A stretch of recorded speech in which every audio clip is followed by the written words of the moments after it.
तो कैसे हैं आप लोग। स्वागत है आपका इस वीडियो में। और इस वीडियो में हम पढ़ रहे हैं क्लास 9th के इकोनॉमिक्स का चैप्टर नंबर 3, जिसका नाम है पॉवर्टी एज अ चैलेंज। और यह है वीडियो नंबर 4। इसके पहले 3 वीडियोस किए हैं इस चैप्टर के ऊपर। अगर आपने उन वीडियोस को नहीं देखा तो नीचे डिस्क्रिप्शन में लिंक है, आप वहाँ से सारे वीडियोस देख सकते हैं। तो अब हम आगे बढ़ते हैं और पढ़ते हैं आगे के टॉपिक। और टॉपिक है हमारा एंटी पॉवर्टी मेजर्स। तो देखिए, इसके पहले हमने पॉवर्टी के बारे में जाना, पॉवर्टी लाइन के बारे में पढ़ा, वर्ल्ड में पॉवर्टी के बारे की क्या स्थिति है उसको देखा, और पॉवर्टी के कॉजेज़ को हमने पिछले वीडियो में पढ़ा था। और इस वीडियो में हम पढ़ने वाले हैं एंटी पॉवर्टी मेजर्स को, यानी पॉवर्टी को ख़त्म करने के लिए कौन कौन से काम किए जाते हैं, कौन कौन से एक्शन लिए जाते हैं सरकारों द्वारा। तो देखिए, जो पॉवर्टी को रिमूव करना, ये एक बहुत बड़ा टारगेट हम कह सकते हैं या फिर ऑब्जेक्टिव कह सकते हैं इंडियन गवर्नमेंट के लिए है, और इंडिया के डेवलपमेंट का एक टारगेट है ये। और जो अभी का करंट जो एंटी पॉवर्टी स्ट्रेटजी है, यानी जो एक तरीका अपनाया जा रहा है सरकार द्वारा पॉवर्टी को ख़त्म करने के लिए, यानी कि गरीबी को ख़त्म करने के लिए, वो 2 चीज़ों पर मेनली बेस्ड है। पहला तो इकोनॉमिक ग्रोथ को प्रमोट किया जाए, और दूसरा एंटी पॉवर्टी प्रोग्राम जो हैं उनको एक तरीके से उन लोगों के लिए टारगेट किया जाए जिन लोगों को एक तरीके से पॉवर्टी से बाहर निकालना है। तो देखिए, अगर हम बात करें इंडिया के डेवलपमेंट की, तो शुरुआत के जो 30 साल थे इंडिया के आज़ाद होने के बाद, यानी कि जो 1947 से लेकर 1980s तक, तो उस समय तक जो पर कैपिटा इनकम था, उसका जो ग्रोथ था वो बहुत ही छोटा सा था, और जो पॉवर्टी थी उसमें बहुत ही कम कमी आई थी। इसका मतलब है कि बहुत ही कम लोगों को पॉवर्टी से बाहर ला पाई थी सरकार, और जो लोगों की पर कैपिटा इनकम थी वो भी उतनी ज़्यादा ग्रो नहीं हो रही थी। और जो ऑफिशियल पॉवर्टी थी 1950s में, वो थी करीब 45% लोग उस समय पॉवर्टी के अंदर रहते थे। तो ये करीब अर्ली 80s तक, यानी 1980s तक ये ऐसे ही रही। इसका मतलब है कि 45% लोग 1980s तक भी गरीब ही रहे। और अगर हम 80s के बाद का दौर देखें, तो 80s के बाद का दौर बाद के दौर में इंडिया का जो इकोनॉमिक ग्रोथ है वो एक तरीके से दुनिया में सबसे ज़्यादा फास्टेस्ट रहा है। और अगर पहले से कंपेयर करें, यानी 1980 से पहले से कंपेयर करें 1980s के बाद, तो जो ग्रोथ रेट पहले हुआ करता था एवरेज 1970s के समय तक, 1980s के समय तक, वो था 3.5% एक साल में ग्रोथ रेट। और 1970s के बाद और 1980s 1990s में ये जाकर 6% पर एनम हो गया। और जो हायर ग्रोथ रेट था, इसने काफ़ी ज़्यादा हेल्प किया सरकार को भी, देश को भी, और लोगों को भी पॉवर्टी को रिमूव करने में। और इसकी वजह से बहुत ही सारे लोग जो थे वो पॉवर्टी से बाहर आने पाए। तो देखिए, यहाँ पर एक बात आपको ध्यान देनी चाहिए।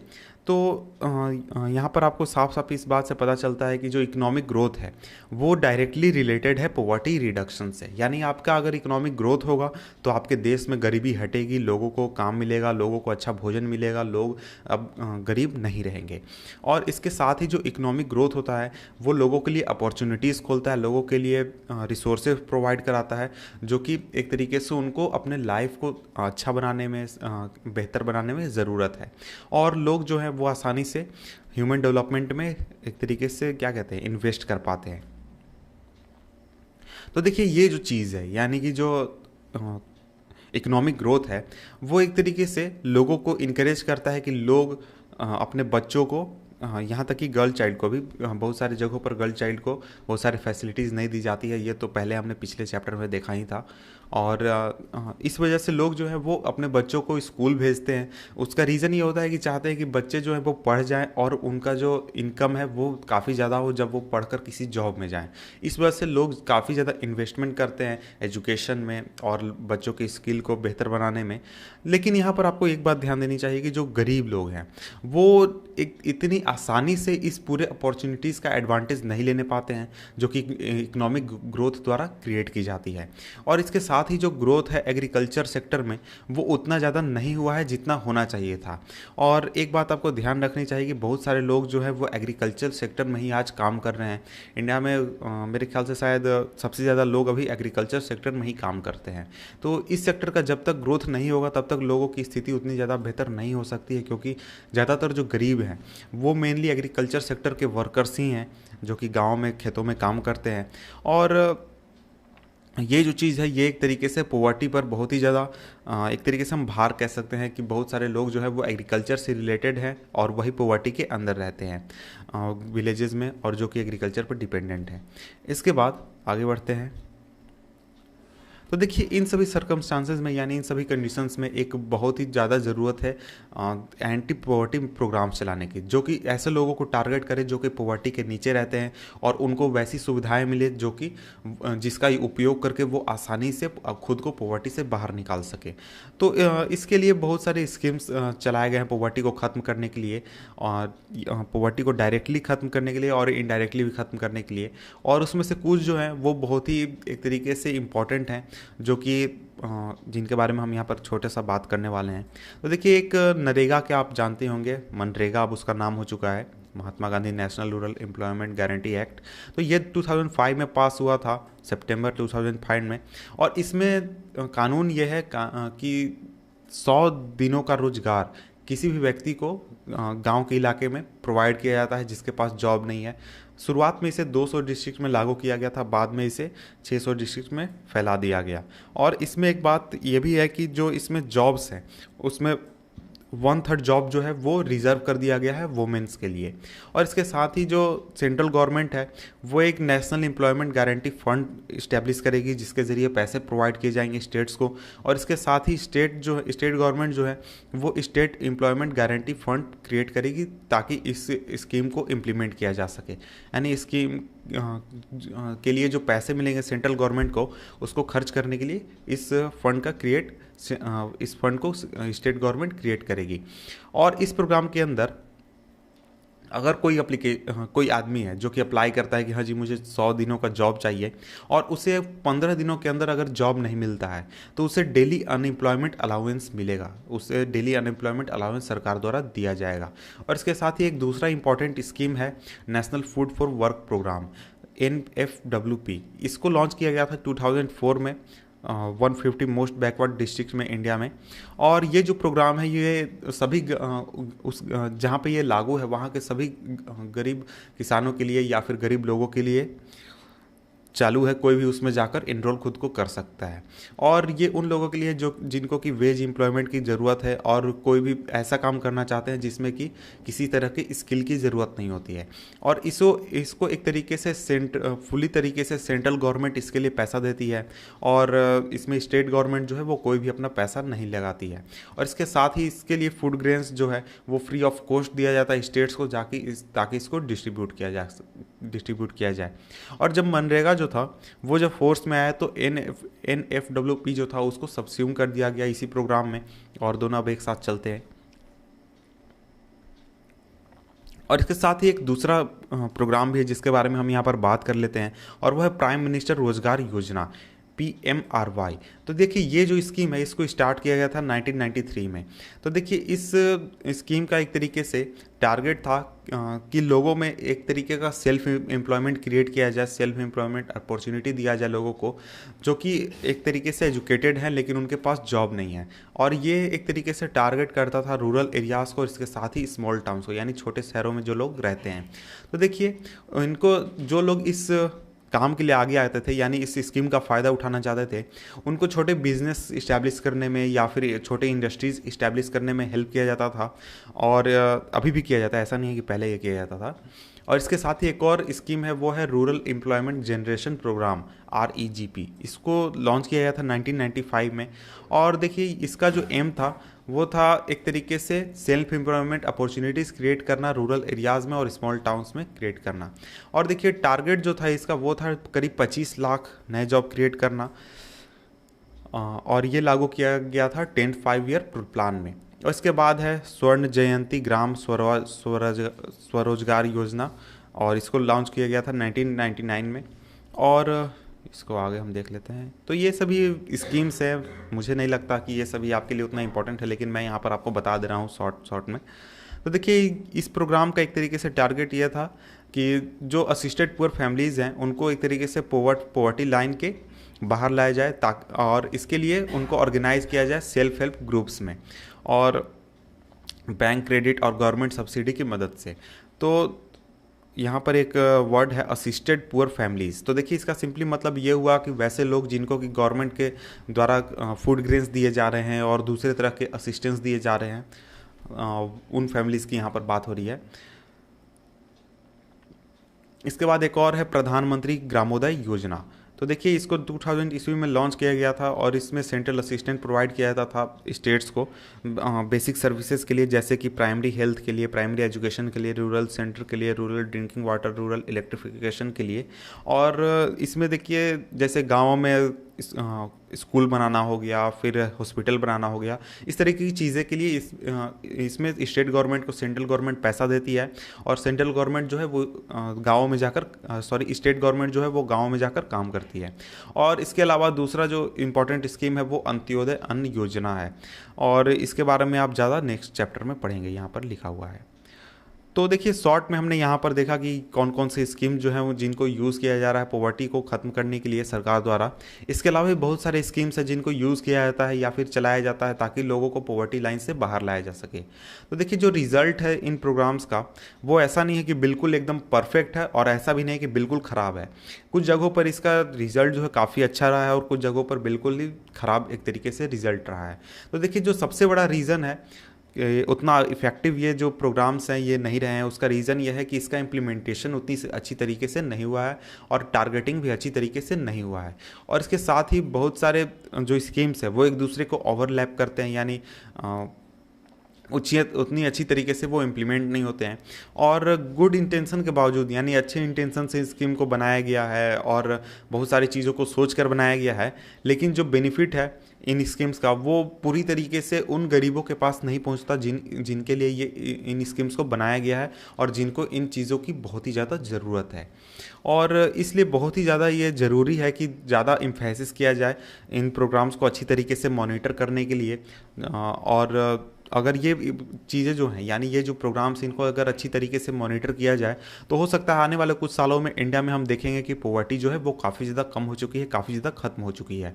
इसके बाद नेक्स्ट टॉपिक है इसी में, वो है द चैलेंजेस अहेड, यानी कि आगे हमारे लिए क्या चैलेंज होंगे आने वाले सालों में और इन सभी चीज़ों के बावजूद क्या चैलेंजेस हैं। तो देखिए पॉवर्टी जो है वो आपने देखा कि इंडिया में काफ़ी ज़्यादा डिक्लाइन हुई है अगर हम कंपेयर करें 1980s से 1970s से। लेकिन इन प्रोग्रेस के बावजूद भी जो पॉवर्टी रिडक्शन है वो इंडिया का सबसे इम्पॉर्टेंट चैलेंज है और सबसे बड़ा चैलेंज है। और अगर हम डिस्पैरिटीज़ की बात करें तो जो रूरल और जो अर्बन एरियाज़ हैं उसमें आपने देखा कि अलग अलग स्टेट्स में आपको डिस्पैरिटीज़ आपको देखने को मिल जाती हैं। कुछ स्टेट्स में कम है, कुछ स्टेट्स में बहुत ज़्यादा हैं। और इसके साथ ही जो सोशल और इकोनॉमिक ग्रुप हैं कुछ वो ज़्यादा वल्नरेबल है पॉवर्टी के लिए। कुछ आपने देखा कि सोशल ग्रुप्स हैं उनमें बहुत ज़्यादा संख्या लोगों की जो पॉवर्टी लाइन के नीचे रहते हैं, और कुछ ग्रुप्स ऐसे हैं जिनमें बहुत ही कम संख्या में लोग पॉवर्टी लाइन के नीचे रहते हैं।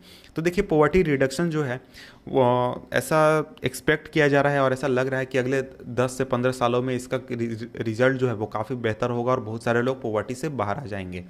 और इसका एक तरीके से बड़ा रीज़न यह है कि इंडिया में अभी जो इकोनॉमिक ग्रोथ है वो काफ़ी हाई चल रहा है और बहुत ही सारे लोगों को जॉब्स मिल रहे हैं। और इसके साथ ही सरकार जो है वो इस बात पर काफ़ी ज़्यादा स्ट्रेस दे रही, काफ़ी ज़्यादा दबाव दे रही है कि लोगों को फ्री एलिमेंट्री एजुकेशन प्रोवाइड किया जाए। और इसके साथ ही जो पॉपुलेशन ग्रोथ रेट है वो भी आपने देखा होगा पिछले कुछ सालों में काफ़ी कम हुआ है। और इसके साथ ही वोमेन को भी काफ़ी एम्पावर किया जा रहा है, वोमेन्स को बहुत सारे पावर्स मिल रहे हैं। और जैसा कि आप जानते ही होंगे कि जो पंचायत इलेक्शंस होते हैं, लोकल बॉडी इलेक्शंस होते हैं, वहाँ पर लोगों वोमेन्स के लिए सीट रिजर्व कर दिए गए हैं। तो इस तरीके से बहुत सारी चीज़ें की जा रही हैं। और इसके साथ ही जो इकोनॉमिकली वीकर सेक्शंस हैं सोसाइटी के और जो सोशली वीकर सेक्शंस हैं उनको एम्पावर करने की कोशिश की जा रही है और उनको एलिवेट करने की कोशिश की जा रही है कि वैसे कंडीशन में आ जाएं कि वो आसानी से अपना ख्याल रख सके और वो पॉवर्टी लाइन के बाहर आ जाएं। तो देखिए जो ऑफिशियल डेफिनेशन है पॉवर्टी का वो एक तरीके से एक लिमिटेड पार्ट को कैप्चर करता है पॉवर्टी का, जो कि एक तरीके से लोगों के लिए रियली मीन करते हैं। यानी पॉवर्टी के लिए, पॉवर्टी जो चीज़ हम सोचते हैं गरीबी, उसमें से बहुत ही कम चीज़ को जो ऑफिशियल डेफिनेशन है वो टारगेट करता है। जैसे अगर हम बात करें यहाँ पर जो पॉवर्टी का डेफिनेशन उसमें सिंपली कहा जाता है कि $1 से कम अगर कोई व्यक्ति कमाता है रोजाना तो वो पॉवर्टी के नीचे है। लेकिन अगर हम रियलिटी में बात करें तो ऐसा नहीं है कि कोई व्यक्ति अगर ₹100 कमाता है रोजाना तो वो अपना ख्याल बहुत अच्छी तरीके से रख पाएगा, नहीं, उसके उसके बावजूद भी उसे बहुत सारे प्रॉब्लम्स है और हम कह सकते हैं कि वो अभी भी गरीबी के कंडीशन में ही है। तो देखिए, तो यहाँ पर एक बात की जाती है, जो सरकारें बात करती है या फिर जो पूरा सिस्टम बात करता है कि इसमें बात किया जाता है मिनिमम सब्सिस्टेंस लेवल की। और ऐसा नहीं बात किया जाता कि रीजनेबल लेवल ऑफ लिविंग। इसका मतलब मिनिमम सब्सिस्टेंस लेवल का मतलब क्या हुआ? इसका मतलब ये हुआ कि एक व्यक्ति को उसको बिल्कुल बेसिक चीज़ें कितनी पैसे में मिल जाती हैं, इस चीज़ की बात की जाती है। अगर हम एक रेट तय करें और अंदाज़ा लगाएं तो करीब 1800 अगर कोई व्यक्ति अगर महीने का कमाता है, ये मैं वर्ल्ड बैंक का डाटा का बात कर रहा हूँ, $1 डेली, तो इसको करीब अगर कन्वर्ट करेंगे तो आप 1900 के आसपास आएगा मंथली एक व्यक्ति का। तो उतना पैसा अगर कोई एक व्यक्ति कमाता है तो वो अपना भोजन जो है वो जुगाड़ कर सकता है, उसे मिल सकता है। और इसके अलावा जो चीज़ें हैं, जैसे कि अगर कपड़े की बात कर लें, होम की बात कर लें, तो ये सभी चीज़ें हम एक तरीके से एक्स्ट्रा में रख देते हैं, सरकारें एक्स्ट्रा में रख देती हैं। और पॉवर्टी में एक तरीके से हम वैसे कंडीशन की बात करते हैं जैसे भुखमरी की कंडीशन हो गई कि आपको बिल्कुल खाने को नहीं मिल रहा, आपके पास उतने भी पैसे नहीं हैं। और यहाँ पर एक चीज़ आपको ध्यान देनी चाहिए कि यहाँ पर रीजनेबल लेवल ऑफ लिविंग की बात नहीं की जाती है जब भी हम पॉवर्टी की बात करते हैं। हाँ, हम गरीबी कह सकते हैं, कोई व्यक्ति जो है वो पॉवर्टी के बाहर है लेकिन वो गरीब हो सकता है, लेकिन उसको पॉवर्टी के अंदर नहीं रखा जाएगा। यानी कि वो उस कंडीशन में नहीं है कि वो अपने परिवार का खर्चा नहीं चला पाए, अपने परिवार को भोजन नहीं करा पाए। वो अपने परिवार को भोजन करा पा रहा है, वो भोजन के लिए सक्षम है, लेकिन ऐसा नहीं है कि वो अमीर हो गया है, वो अभी भी गरीब है। बहुत सारे जो स्कॉलर्स हैं, बहुत सारे जो अच्छे पढ़े लिखे लोग हैं, वो ये एक तरीके से आर्ग्यू करते हैं। उनका कहना है कि हमें जो कंसेप्ट है ह्यूमन पॉवर्टी का, उसको एक तरीके से फैलाना चाहिए, ब्रॉडेन करना चाहिए। और बहुत सारे लोग जो हैं वो आसानी से खुद को फीड कर पाते हैं, यानी भोजन करा पाते हैं, लेकिन क्या उनके पास एजुकेशन है? नहीं है। क्या उनके पास शेल्टर है? नहीं है। क्या उनके पास हेल्थ केयर है? नहीं है। क्या उनके पास जॉब सिक्योरिटी है? नहीं है। या फिर उनके पास सेल्फ कॉन्फिडेंस चीज़ भी है? नहीं। और क्या उनके पास कास्ट डिस्क्रिमिनेशन और जेंडर डिस्क्रिमिनेशन से वो फ्री हो चुके हैं, उनके साथ कोई डिस्क्रिमिनेशन नहीं होता है? नहीं। और क्या प्रैक्टिस जो है चाइल्ड लेबर का वर्ल्ड में वो ख़त्म हो चुका है? नहीं, अभी भी वो चलता है। तो इसके साथ ही जो वर्ल्ड वाइड एक्सपीरियंस है वो हमें ये दिखाता है कि जो डेवलपमेंट है, डेवलपमेंट के साथ जो डेफिनेशन है पॉवर्टी का, उसको भी चेंज होना चाहिए। यानी अगर हम आज के 30 साल पहले अगर हम बात करते तो इंडिया में डेवलपमेंट उतना ज़्यादा नहीं हुआ था। उस समय अगर हम बात करते कि कोई व्यक्ति अपना भोजन चला पा रहा है या नहीं, उसे खाने को मिल रहा है नहीं, उस हिसाब से हम पॉवर्टी तय करेंगे तो वो उस समय काम करता है। लेकिन अगर हम आज की बात करें तो आज डेवलपमेंट काफ़ी ज़्यादा हो चुका है और बहुत सारे लोग बहुत अच्छी कंडीशन में रह रहे हैं। तो अगर हम इस समय भी बात करें केवल भोजन की, तो वैसे कंडीशन उस तरीके से अगर हम सोचेंगे तो उतना अच्छा नहीं होगा। हमें जो सिस्टम है, यानी कि जो हमारी सोच है पॉवर्टी के बारे में, उसको एक तरीके से फैलाना होगा और बड़े लेवल पर हमें सोचना होगा। और इसके साथ ही जो पॉवर्टी को ख़त्म करना जो है, ये एक हमेशा से मूविंग टारगेट रहा है। मूविंग टारगेट का मतलब ये हुआ कि आप कभी इस जगह जाना चाहते हैं, कभी वहाँ टारगेट करना चाहते हैं। मतलब कि आज पॉवर्टी इस फेज़ में है या इस तरीके से, मतलब कि कभी सोशल बैकवर्ड जो ग्रुप्स हैं उनको आप टारगेट करना चाहते हैं, कभी जो इकोनॉमिकली वल्नरेबल ग्रुप्स हैं उनको आप टारगेट करना चाहते हैं। तो ऐसा नहीं है कि एक पॉवर्टी एक चीज़ है जिसमें आप एक तरह की स्कीम चलाकर या एक तरह के काम करके आप पॉवर्टी को ख़त्म कर सकते हैं। नहीं, आपको पॉवर्टी को ख़त्म करने के लिए हमेशा समय के अनुसार आपको अलग अलग रूल्स बनाने होते हैं, अलग अलग आपको प्रोग्राम्स चलाने होते हैं। जैसे कभी आपको सोशली वीक क्लासेस को टारगेट करना होता है, कभी इकोनॉमिकली वीक क्लासेस को टारगेट करना होता है। अगर आप अर्बन एरिया में देखें तो वहाँ पर लोगों को टारगेट करना होता है। इस तरीके से आपको हमेशा अलग अलग रूल्स या फिर अलग अलग तरीके अपनाने होते हैं पॉवर्टी को ख़त्म करने के लिए। और अगर हम भविष्य की बात करें तो भविष्य में बहुत ही आसानी से हम एक मिनिमम जो एक बेसिक नेसेसरी चीज़ है वो हम प्रोवाइड कर सकते हैं लोगों को अगर हम अगले 10 साल की बात करें तो। लेकिन जो टारगेट जो है वो अगले 10 साल में भी एक तरीके से आगे बढ़ जाएगा और चेंज हो जाएगा, और ये हमारे लिए उस समय भी एक बड़ा चैलेंज रहेगा। जैसे कि हेल्थ केयर प्रोवाइड कराना, एजुकेशन प्रोवाइड कराना, जॉब सिक्योरिटी प्रोवाइड कराना, और इसके साथ ही जेंडर इक्वालिटी और डिग्निटी प्रोवाइड कराना पुअर के लिए। तो ये जो चीज़ें हैं और उस समय और भी बड़ी चीज़ें हो जाएंगी, और भी बड़े टारगेट्स हो जाएंगे सरकार के लिए भी और देश के लिए भी। तो देखिए, ये हो गई पॉवर्टी के बारे में बात। तो यहाँ पर हम ख़त्म करते हैं हमारा चैप्टर। तो मिलते हैं आपसे हम नेक्स्ट वीडियो में किसी और चैप्टर के साथ। तब तक के लिए गुड बाय।